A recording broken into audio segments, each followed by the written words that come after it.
You service business owners out there, you're tired because you're trying to do everything yourself. But God says there's a better way. Yeah, I know. Nobody does it as good as you. How many times have I heard that? No matter how many industries I've worked with, no matter how many businesses I've been in, business conferences I've been to, everybody thinks, as the owner, they're the only ones that can do it the right way. And guess what? You are probably right. No one else is invested to the level that you are.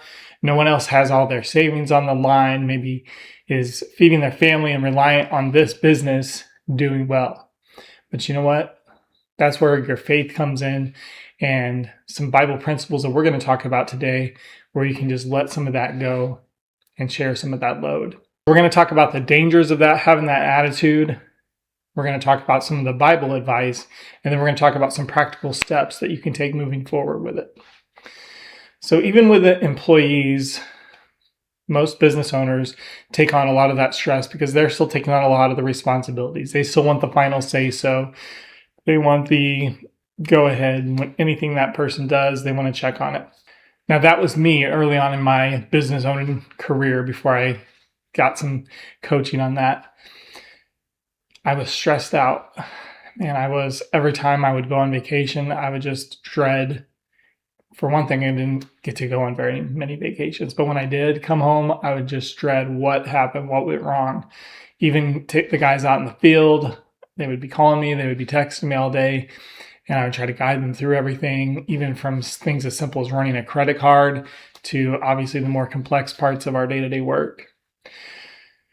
Now, this level of stress, if you're a service business owner, you're familiar with it, it's not good. You end up eating poorly. Your release is on the weekend, so you might eat a lot of junk food, maybe drink some beer, too many beers, and now you're bloated, you're overweight, you're not sleeping good. For me, I would have a lot of mucus from sugar and alcohol, and that just makes you snore, it makes you not breathe well. It can make that stress, you feel that pressure in your chest. That can't be good for your heart. I'm not a doctor, but I know for me, whenever those long periods of burnout and stress, I would just feel this pressure in my chest. So this is not good. You have to think about your health. You have to think about your family. You're in this for the long term. You're creating this business not only to care for them, but it's also, you have to care for yourself, because they don't want a successful business without their dad or their mom.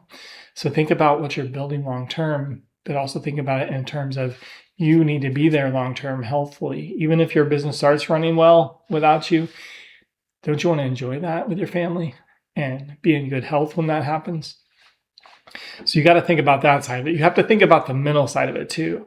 I know for me, when under long periods of intense stress, it was hard not to snap at people, yell at people, argue with people, be that ungodly person that I wasn't happy with in myself. I'd find it harder to control my temper, maybe in traffic, maybe when an employee did something wrong, maybe even at home with my wife, or my daughter was pretty young at the time when we sold our business. But I can only imagine. It's when you're under that level of pressure, you don't feel like you're accomplishing anything. You don't feel like you're paying the bills, and yet you're still working 60, 70 hours a week, and it doesn't feel like you're going anywhere. It can be a lot of stress, and that builds up. It can challenge your faith. It can challenge how you feel about God, because why is he letting this? You're trying to do all the right things. Why is he letting this happen? It can also impede your spiritual growth, because now you're spending all this time working and you don't have the time, or maybe you just don't have the energy by the time it's time to go to church or time to read the word, spend some time in it thinking about God. You're just brain, and I get it. I'm not judging you for that, but your brain's just not there. So you want to be able to free up some of this emotion, some of this mental energy, so that you can delve into the deeper things of God, and that will move you forward. You want to be able to take care of your health, your mental, your emotional, your spiritual. And these are things why it's really important to be able to delegate and be able to have your business more turnkey. It doesn't serve your customers. It doesn't serve your customers either when you're in this frame of mind. When you're in this, I have to do everything myself frame of mind. Why? Because I know for me, when I work with people, as currently my current business, I own a lot of rental properties. And when I have to work with someone that has to do everything themselves, and I call that person and they've got a lot of jobs on the docket now, oh, I can't get to you for 4 weeks. Well, I'm going to have to find somebody else, and my tenants can't wait for 4 weeks. They need this now, or I need to turn this place over and get somebody else in it. We can't just wait around with not making any money coming in. So you're hurting your customers by having this attitude that I have to do everything myself. If you have employees, you're hurting your employees because they don't see any room to grow in your company because you're just going to do everything for them anyway. And they don't see that spot, that next level, because you're taking all those levels. So you really are hurting them, you're hurting your customers. And again, you're hurting your family because you're putting all this on yourself, and it's changing who you are when you get home. It's changing your mood. It's changing your attitude about the business. And you might even start to find yourself hating the business. I know at times I really did. So what does the Bible tell us about trying to do it all ourselves? Well, there's a really famous story, and if you're a Bible reader, you probably know it. It's Moses. And man, Moses, we're going through some of this at church. I haven't went through this one, but he is a master class. Exodus is a master class on leadership. So when it comes to having a turnkey business, having a business that runs without you, Moses is a great example to look at. So look at Exodus 18, and starting verse 17, I'm going to read some of this. Moses' father-in-law replied, "What you're doing is not good. You and these people who come to you will only wear yourselves out. The work is too heavy for you. You cannot handle it alone." Do you need somebody to tell you that? This is too much for you. You can't do it alone. Well, if nobody's told you that yet, this is me telling you that. This is God's word telling you that. Listen now to me, and I will give you some advice, and may God be with you. You must be the people's representative before God and bring their disputes to him. Teach them the decrees and the laws. And let's skip down a little bit. 21, but select capable men from all the people, men who fear God, trustworthy men who hate dishonest gain. So we see we're not just giving this responsibilities to anybody. These are people that have been tried. These are people and maybe employees in your company that have been there for a little bit, or that have been personally mentored and guided by you or someone you trust. So these are people that you're raising up to the ranks. You're moving up from within. 22, have them serve as judges for the people at all times, but have them bring every difficult case to you. The simple cases they can decide themselves. So now we're seeing levels here. You shouldn't be handling all the simple day-to-day tasks for everybody. You shouldn't be going around fixing the copy machine, changing the oil on the vans, doing this and doing that, and interfering in every single person's job. Let them handle the small things. Let them bring the big things to you. And then once you have some managers in place, some of those big things can even come off of your plate. But this comes with trust. It comes with faith. It comes with being the right person, training people correctly so you can have faith that they've done what you taught them to. They can handle it. And also creating systems, which if you know our company, you know our channel, you know we're all about the systems. The systems make things, it makes it easy to succeed or hard to fail. So last of all, the last verse, or still in 22, that will make your load lighter because they will share it with you. If you do this, and God so commands, you will be able to stand the strain, and all these people will go home satisfied. What good would it be if Moses did all this, he wears himself out, and now he's just not the man God needs him to be? In this case, he just needed some help. He needed some relief. Moses, you handle the big things. Let everybody else handle everything else. So Moses really had a delegation problem, and maybe you have a delegation problem in your business. So how can you relieve that? Well, the first attitude here is from the scripture. You have to make up your mind that you're going to change. You have to see that's the path you need to take. So what are some steps Moses took to do that? Well, one thing that he really did that was cool that I didn't really realize until I have been rereading a lot about Joshua, but he really took Joshua in as a mentee. And this is something you can do in your company. This is something I always had, was people I was personally developing. Because yes, you're not going to spend all your time on every single person. Yes, you should spend a little bit of face-to-face time with them here and there. But once you have these people that you see a ton of potential in, you see the leadership potential. I had Kevin that just is still doing amazing, even though I sold the company. He's still leading that company. And once you see somebody like that, you sit with them and I would show him, this is how you interview somebody. Come sit with me on this interview. This is how you coach an employee that's not doing well. Come sit with me on this. And that's what Moses did with Joshua here. Exodus 33:11. This is cool. It says, the Lord would speak to Moses face to face as a man speaks with his friend. Then Moses would return to the camp, but his young aide Joshua, son of Nun, did not leave the tent. So Moses was in these important meetings with God, and Joshua got to be right there and even stay behind a little bit and still keep learning. So how cool is that? You can take people with you on this journey, on this learning journey, on this leadership journey. You can take the right people along and develop them. 24:13 says, then Moses set out with Joshua, his aide, and Moses went up the mountain of God. He said to the elders, wait here for us until we come back to you. So again, Joshua got these special access nobody else got. He got to go up to the mountain of God with Moses. At least he went to a certain point, further than everyone else, because again, he was his aide. Moses was training him, and we know at one point this was to take over. Moses knew that he was his successor. Joshua would be his successor.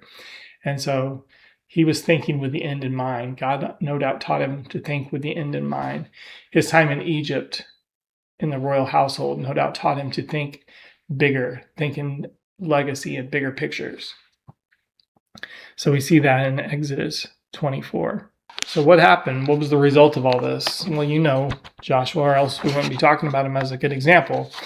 Numbers 27:18. So the Lord said to Moses, take Joshua son of Nun, a man whom is in the Spirit, in whom is the Spirit, and lay your hand on him. So God saw that Joshua was in the Spirit. Joshua had taken these lessons from Moses. Joshua was a sincere lover of the Lord, and the Lord was using him. So Moses not only made the right selection, but he also developed that person, Joshua, into the leader he needed to become. We know eventually to lead the Israelites into the promised land where Moses stopped. Now Joshua went forward and took them the rest of the way. Well, what about it? Are there other examples of this in the Bible? Well, we know Timothy was a mentee of Paul, and Paul was training him to do good works. And he put a lot of responsibility on Timothy at a young age, but again, he was training him. So that tells us, and this is the example I've seen with a lot of successful business owners, they start with people at a younger age and start helping them get those skills they need to lead that company.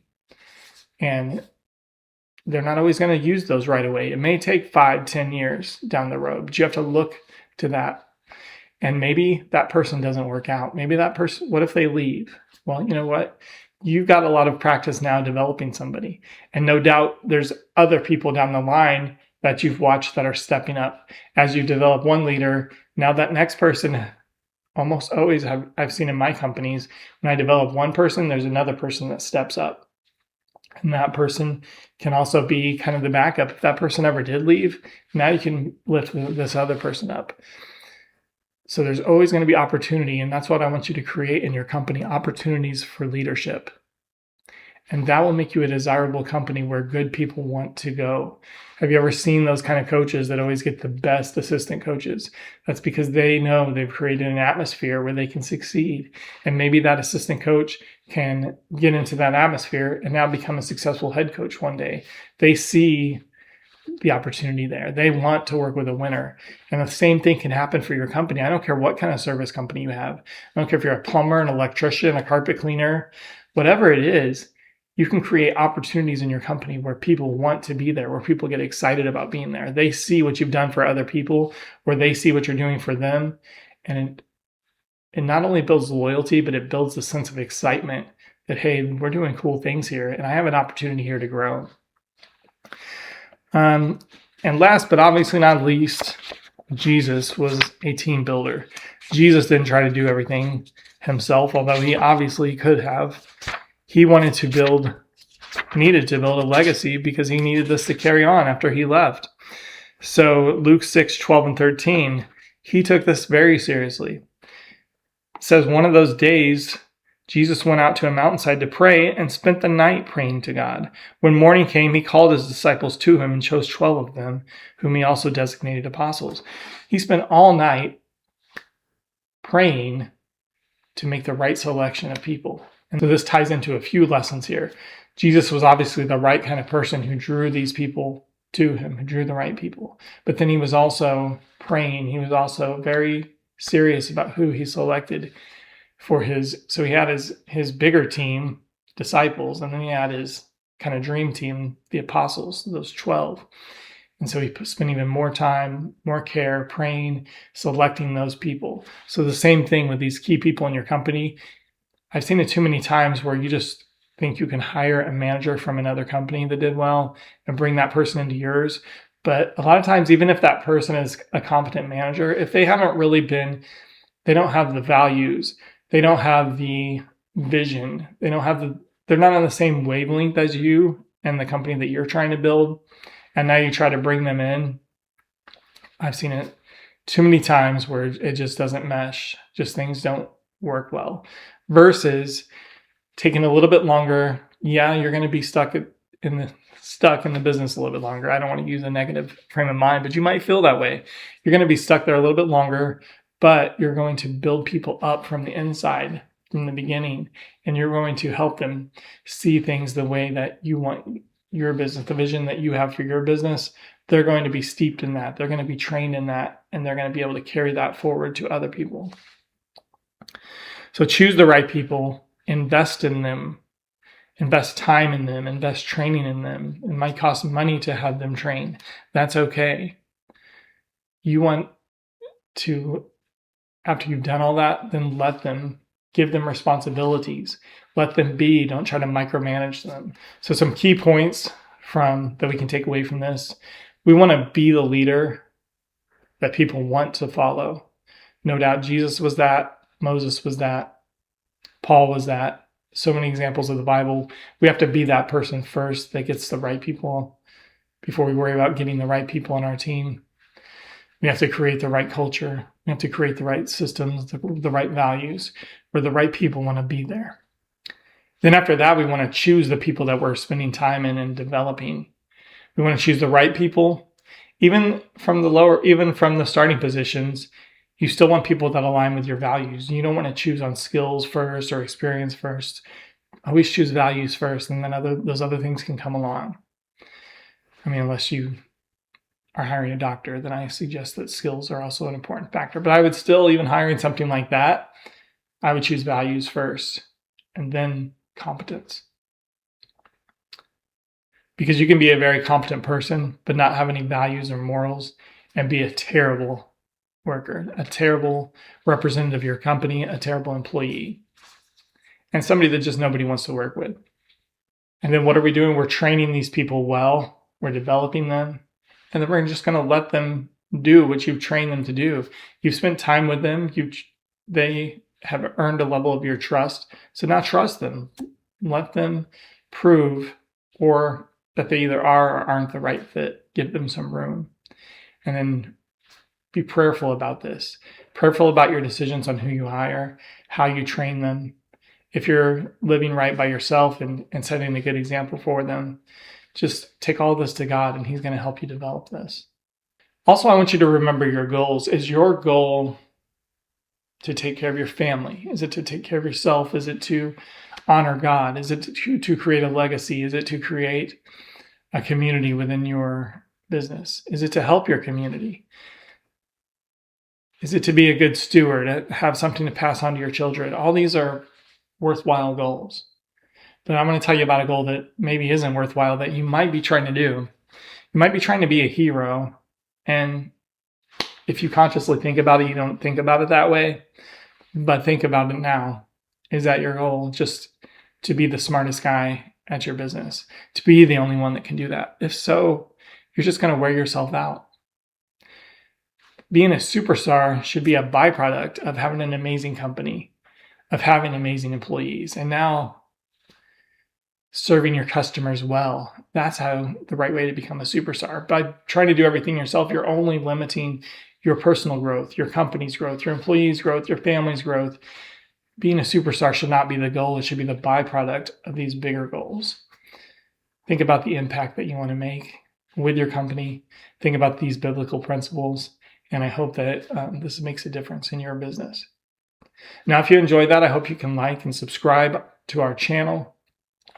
And also, if you're looking for some more resources, I have a free ebook that I want to send you. Go to skilllevelup.com.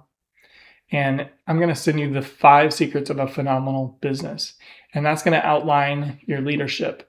That's what we're talking about today. Leadership in hiring, leadership in developing. Go to the section on leadership, study that, and it's really going to help you with your business. It's going to help you not be the person that has to take everything on yourself. So thank you. My name is Jeremy, and I hope you enjoyed this video.